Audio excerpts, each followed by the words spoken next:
सुखबीर है हमारे पार्टी के सीपीएम के राज्य कमेटी मेंबर, और शकुंतला भी पार्टी राज्य कमेटी मेंबर है। उद्देश्य तो आज की प्रेस कॉन्फ्रेंस के दो हैं असल में।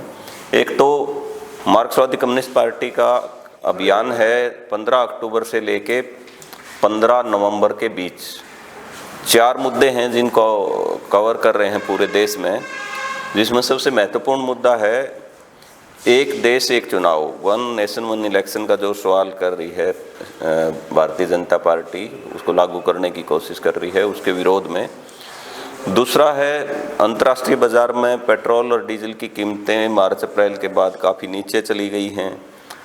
वो भी अभी पहले तो कह रहे थे कंपनियों के ऊपर ये है सारा मामला, लेकिन अब वो पूरा मुनाफा कंपनियां और सरकार लोगों से वसूल रही है। तीसरा महत्वपूर्ण सवाल है महिलाओं के साथ जो इस अभी पिछले हाल ही में काफ़ी उत्पीड़न की घटनाएं बढ़ी हैं वो। और 5वां सवाल है देश में बेरोजगारी का बड़ा भयंकर जो है प्रकोप है उसके ऊपर। एक ढंग से ये राष्ट्रीय अभियान है। दूसरा, हमारी पार्टी हर 3 साल में कॉन्फ्रेंस करती है, एक ढंग से पूरा सांगठनिक ढांचे का चुनाव करवाती है गांव स्तर से लेकर राष्ट्रीय स्तर तक। और वो राष्ट्रीय स्तर का जो अधिवेशन है वो अप्रैल में होगा तमिलनाडु में। उससे पहले नीचे के तमाम कमेटियों के चुनाव होंगे। तो 9-10 नवंबर को हिसार में हमारी पार्टी का जिला स्तर का सम्मेलन है। जाट धर्मशाला में 9 तारीख का ओपन सेशन है। ये जो 2 मुद्दे हैं ये मोटे तौर पे इस प्रेस कॉन्फ्रेंस के लिए हमने आपको याद किया है। असल में ये एक देश एक चुनाव जिसको भारतीय जनता पार्टी कह रही है, वो देश के लिए और बाकी पूरा जो संघीय ढांचा है उसके लिए काफ़ी खतरनाक है। बीजेपी वैसे भी जिस ढंग से आरएसएस की छवि के नीचे चलती है, और आरएसएस जो सोचता है भाई एक देश हो, एक धर्म हो, एक भाषा हो, एक संस्कृति हो, तो वो तमाम चीज़ें एक जगह ही इकट्ठा होके मतलब होनी चाहिए। और उसके लिए वो मतलब वो चाहे आधी रात में उन्होंने जीएसटी पास करनी है या फिर ये तमाम जो एक एक करके लोगों की सुविधाएं जो मिलती हैं उनको कट करने के लिए और दूसरी जो स्कीमें हैं वो लॉन्च करनी है पूरे देश में। भाई हम ही लॉन्च करेंगे, बाकी कोई ये काम करेगा नहीं। न्यू एजुकेशन पॉलिसी जो पहले राज्यों का हक था, बाद में जो राज्य और केंद्र दोनों मिलके करते थे, अब उन्होंने सीधे तौर पे केंद्र सरकार ने उसको जारी कर दिया, भाई ये सब राज्यों को ये लागू करना पड़ेगा। उसी कड़ी में ये एक देश एक चुनाव भी है। हालांकि ये बाकी चीज़ों से अलग इस तौर पे भी है क्योंकि सुप्रीम कोर्ट ने ये कहा है कि एक देश एक चुनाव करवाने के लिए आपको संविधान संशोधन करना पड़ेगा, लेकिन सुप्रीम कोर्ट के फैसले के अनुसार जो उसका मूल जो है संविधान का, उसके साथ छेड़छाड़ कोई भी सरकार नहीं कर सकती। और ये सरकार उसके साथ यदि ये करेगी तो छेड़छाड़ होगी। दूसरा सवाल ये है इसका, जो भारतीय जनता पार्टी का तर्क है कि इससे एक तो समय बचेगा, बहुत सारे ये चुनाव होते हैं बार बार, उसकी वजह से आचार संहिताएं लगती है, विकास कार्य बाधा पड़ती है। दूसरा वो कह रहे हैं कि पैसा बहुत लगता है। हालांकि ये दोनों चीज़ें सच नहीं है, क्योंकि जहाँ तक पैसे का सवाल है, अभी जो पिछला जो चुनाव हुआ अभी अप्रैल मई में, इसके लिए केवल 466 करोड़ का बजट रिलीज किया है केंद्र सरकार ने। मतलब पूरे चुनाव का 466 करोड़ रुपए, इतने बड़े देश में इतना बड़ा ढांचा है, उसमें लाखों करोड़ रुपए का बजट है, उसमें कुछ 466 करोड़ रुपए है और कुछ पैसा आप मान लो राज्य के विधानसभा के चुनाव में लग जाता होगा। तो ये पैसे का मामला करके इसके साथ बात नहीं कर सकते। दूसरा, विकास कार्य भी अभी ये मान लो, विकास कार्यों में आप 2 महीने की आचार संहिता है, लेकिन आपके पास उसके बाद 5 साल का समय है या फिर 4.5 साल का समय है। उसमें आप कितने काम करवाते हो? अभी हिसार की सड़कें और हिसार की गलियां आप करवा दो, ठीक, किसी ने करवानी है तो। अभी समय है, ये जो पूरा अभी मानसून सीजन ख़त्म हुआ है, अगला आ जाएगा, उससे पहले जितनी मान लो सड़कें ठीक करवानी है या ड्रेनेज सिस्टम ठीक करवाना है या बाकी विकास के कार्य करवाने हैं वो करवा दो। और मान लो अपना जो सूर्यनगर का ये जो फ्लाईओवर है, इस पे तो आचार संहिता नहीं लगी, लेकिन 5 साल से बेचारा उसी परिस्थिति में है, कभी एयर कभी वो।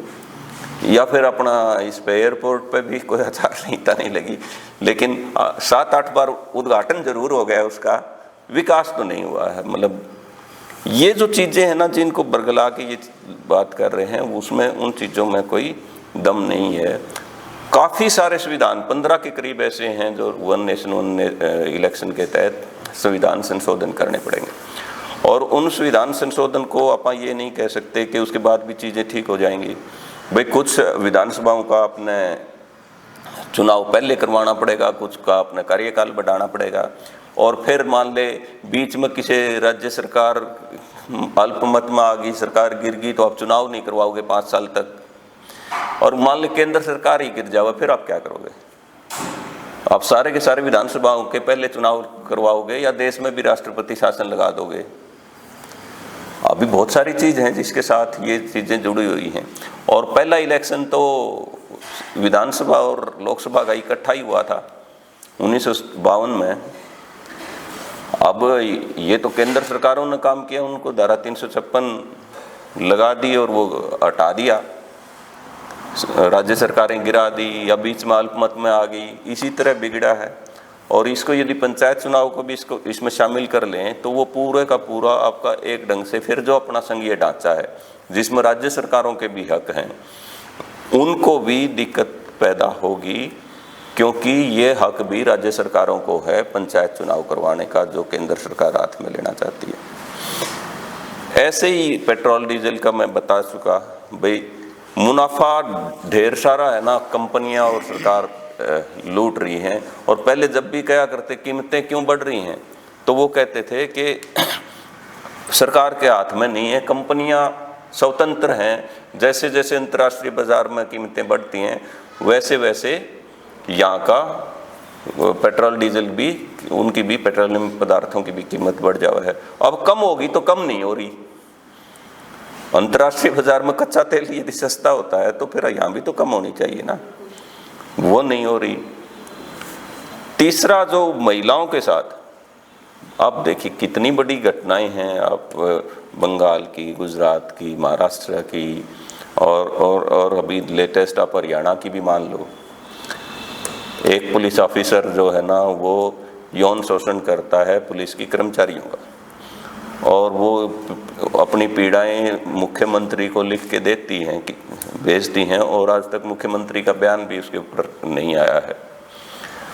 उसने ये भी नहीं कहा कि हम न्याय दिलाएंगे। कम से कम एक प्रदेश का मुखिया ये तो कह सकता है कि भाई ये जो है महिलाएं या फिर ये जो पुलिस कर्मचारी, इन्होंने जो शिकायत दर्ज कराई है, हम इनकी जांच कराएंगे और इनको न्याय दिलाएंगे। अभी तक तो ऐसा बयान भी मुझे नहीं सुनने में मिला, कहीं हो सकता है आया हो। और एक ढंग से क्लीन चिट बहुत सारी बार देने की कोशिश कर ही ली, क्योंकि 2-3 बार ऐसा आ लिया कि ऐसे सबूत नहीं मिले हैं। अब कोई यौन शोषण के कोई सबूत मिलने होते हैं क्या? आरटीआई से वो जो मांगा उसके खिलाफ उल्टा है ना, जो आप इसको उठाओगे, मतलब ये ऐसा ही बात है जैसे मैं आपके सामने कोई चीज़ उठा रहा हूँ तो वो कहेंगे भाई बदनामी कर रहे हो और इसके ऊपर मुकदमा दर्ज करो। ये सारी चीज़ें हो रही हैं, और यही बेरोजगारी की हालत एक किस्म से है राष्ट्रीय स्तर पर भी और हरियाणा में भी। ये ठीक है कुछ इन्होंने चुनाव के समय पोस्ट वोस्ट निकाली 3रे और 4थे दर्जे की, और उसमें भी वाहवाही भी लूटने की कोशिश कर रहे हैं। लेकिन यदि ओवरऑल देखें तो पूरा शिक्षा का महकमा है, हेल्थ का है, और आपका PWD का है, पब्लिक ये जो क्या बोलते हैं इसको, ये जो पानी का महकमा, पब्लिक हेल्थ डिपार्टमेंट, उसका मसला है, बिजली का मसला है। हर जगह तो खाली पोस्टें हैं, हज़ारों तो बसें चल सकती हैं जिसमें नौकरी दी जा सकती है। वो तमाम ऐसे हैं जिनके रोज़गार को आज ज़रूरत है इन चीज़ों की।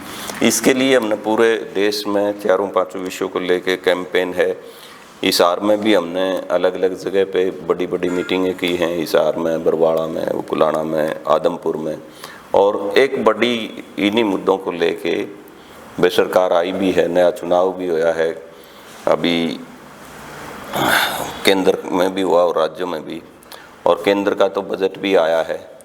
उस बजट के माध्यम से भी जो जो मतलब उम्मीदें थी, अब ये जो कितनी लंबी लंबी लाइनें लग रही हैं खाद को लेके, उसको यदि अपन देखेंगे तो 25,000 करोड़ रुपए है ना, खाद की सब्सिडी कम कर दी इन्होंने।